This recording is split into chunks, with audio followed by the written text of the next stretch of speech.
জীবনে রোজ রোজ কি হবে, কি রান্না হবে আর কি খাওয়া হবে। তো সেদিনকে এটা ছিল একটা গো টু মিল, যেখানে আমি নিয়েছিলাম একটু ভাত, ঘি, মাছ ভাজা, পটল ভাজা, ডাল সিদ্ধ আর আলু ভাতে, আর পেঁয়াজ কামড়ে জাস্ট হেভেন লাগছিলো। তারপর দুপুরবেলা মা একটু দই বসিয়েছিল, ওই দইটাই আমি একটুখানি খুলে কেটে খেয়ে নিচ্ছিলাম। আর দইটা তোমরা জাস্ট দেখো, এতটা থলথলে, এতটা ফ্লাফি হয়েছিল। ঘরের পাতা দই অলওয়েজ বেস্ট। আমি বাইরেরটা খুবই কম খাই।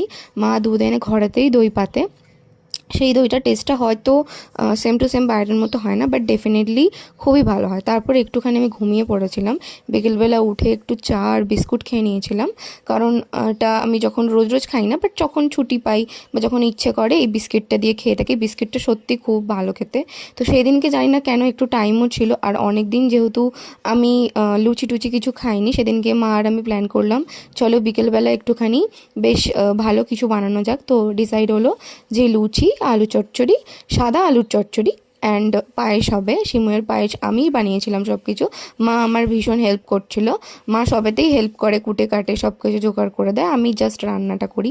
তো এখানে আমি সিমুইটা ভেজে নিয়েছিলাম। সিমুইটা ভালো করে ভেজে আমি ওর মধ্যে এলাচ তেজপাতা সব কিছুই দিয়েই ভাজি।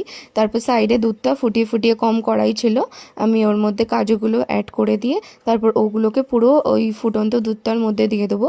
কারণ কি, দুধটা যদি তুমি একটু কমিয়ে না নাও তাহলে খুব প্রবলেম হবে পরে, কারণ অনেক দুধ থাকবে, তখন ওটা কমতে কমতে অনেক টাইম লাগবে। দুধটা পুরো আমি কমিয়ে হাফ করে নিয়েছিলাম। তারপর একটু সিমুইগুলো পুরোপুরি প্রায় সেদ্ধ হয়ে গেলে তোমরা চিনিটা দেবে, কারণ কি একবার যদি চিনি দিয়ে দাও তো সিমুইগুলো আর সিদ্ধ হতে চাইবে না। আমার সিমুই খেতে ভীষণ ভালো লাগে। তারপর আমি বানিয়ে নিয়েছিলাম আলু চচ্চড়িটা। এবার আলু চচ্চড়িটা একদম সো সিম্পল, জাস্ট কড়াইতে তেল দেবে, 5 ফোড়ন আর একটু শুকনো লঙ্কা ফোড়ন, ব্যাস। আর কিচ্ছু সেরকম মশলা পড়ে না এতে।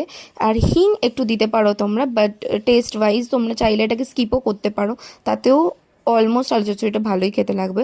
তারপর আমি আলুগুলো দিয়ে দিয়েছিলাম। আলুগুলো দিয়ে তোমরা না একটু ভালো করে এটাকে নাড়াচাড়া করবে, মানে যতক্ষণ মনে হচ্ছে যে একটুখানি গায়ে তেলগুলো না লাগে। আলু চচ্চড়িটা অবশ্যই একটু পেশেন্সের সাথে করতে হবে, কারণ কি এইটা তুমি যত ভালো কষাবে তত ভালো হবে, কারণ এতে বেশি তো মশলা পড়ে না। সো এটা ভালো করে একটু কষিয়ে নিয়ে নুন আর চিনি স্বাদ মতো দেবে, যে যতটা মনে করছো, যতটা আলু চচ্চড়ি করবে বা যতটা আলু আছে ততটা অনুযায়ী করো। তারপর ভালো করে ওটাকে একটু নেড়ে চেড়ে মিশিয়ে নিয়ে তারপর ওর মধ্যে টমেটোগুলো অবশ্যই দিয়ে দিও। টমেটোগুলো একটু গলতে টাইম লাগবে, ততক্ষণ পর্যন্ত আবার একটুখানি নাড়াচাড়া করে দিও। যখন দেখবে টমেটোগুলো একটু গলে মিশে গেছে, তখন কিন্তু জলটা তোমরা ঢেলে দেবে। জলটা ঢেলে দেওয়ার পরে ওকে ওর মতো সেদ্ধ হতে দিয়ে নামিয়ে নেবে একটু মাখা মাখা করে। তারপর এখানে আমি চলে এসেছিলাম লুচি ভাজতে। মানে আমি পারি না, মা ভেজে দেয়, আমি প্রতিটা বেলে দিই।